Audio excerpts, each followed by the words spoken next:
Okay sir. Tamil Nadu மின்னூலியர் மத்திய 18வது மாநாடு கடந்த 3 தினங்களாக கடலூர் தொடங்கியிருக்கிறோம். இந்த மாநாட்டில் நாங்கள் தமிழகம் முழுவதும் எங்களுடைய மின்னூலியர்கள் கலந்து கொண்டிருக்கிறார்கள். கிட்டத்தட்ட 20க்கும் மேற்பட்டோர் விவாதத்தில் கலந்து கொண்டு அடுத்த கட்ட நடவடிக்கைக்கு நாங்கள் தீர்மானித்தோம். ஒன்று, தமிழகத்தில் பொறுத்தளவு கிட்டத்தட்ட 63,000 காலிப்படங்கள் மின்சார வாரியத்தில் இருக்குது. மக்களுக்கு தரமான மின்சாரம், தடையில்லாத மின்சாரத்தை வழங்க வேண்டிய இந்த துறையில் அடிமட்ட பதவிகள் நிரப்பாமல் இருக்கிறது என்பது நாங்கள் தொடர்ந்து வலியுறுத்தி வருகின்ற சூழலில் தமிழக அரசு எந்த நடவடிக்கையும் எடுக்காமல் இருக்குது. அதில் இந்த துறையில் கிட்டத்தட்ட பல்லாயிரக்கணக்கான ஒப்பந்த ஊழியர்கள் தொடர்ந்து பணிபுரிஞ்சிட்டு இருக்காங்க.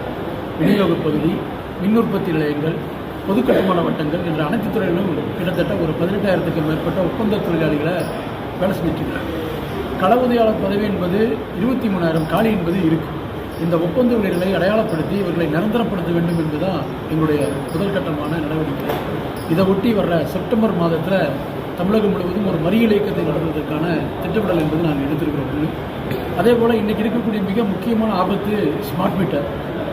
எங்களுடைய தேசிய செயலாளர் குறிப்பிட்ட மாதிரி அது இருக்கக்கூடிய ஆபத்துகளை நாங்கள் மக்களிடத்தில் கொண்டு சென்ற அடிப்படையில் வர்ற 18ஆம் தேதி அன்னைக்கு அனைத்து வட்ட மேற்பார்வை பொறியாளர் அலுவலகம் முன்பு ஒரு கண்டன ஆர்ப்பாட்டத்தை நடத்துகிறோம்.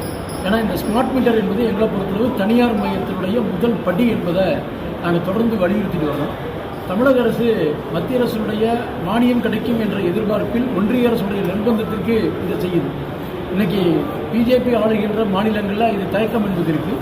மேற்கு வங்கத்தில் கூட மம்தா அரசு அங்கே பிஜேபியினுடைய நடவடிக்கை காரணமாக அதை ஒத்தி வைத்திருக்கு. ஆனால் இங்கே தமிழகத்தில் எந்த நிர்பந்தம் மற்றவர்கள் கொடுப்பதை கூட தமிழக அரசு கணக்கில் கொள்ளாமல் இந்த ஸ்மார்ட் மீட்டரை நாங்கள் பொருத்தியாவோம் என்ற முறையில் கடந்த 2 தினங்களுக்கு முன்பு ஒப்பந்த புள்ளி, உலகளவிய ஒப்பந்த புள்ளி கோரி இருக்கிறது. 1.5 லட்சம் கோடி என்ற முறையில் 2 தமிழகத்தில் இருக்கக்கூடிய 3,44,00,000 மின் இணைப்புகளுக்கு இந்த ஸ்மார்ட் மீட்டரை கொண்டு வருவதற்கான நடவடிக்கை இருக்குது.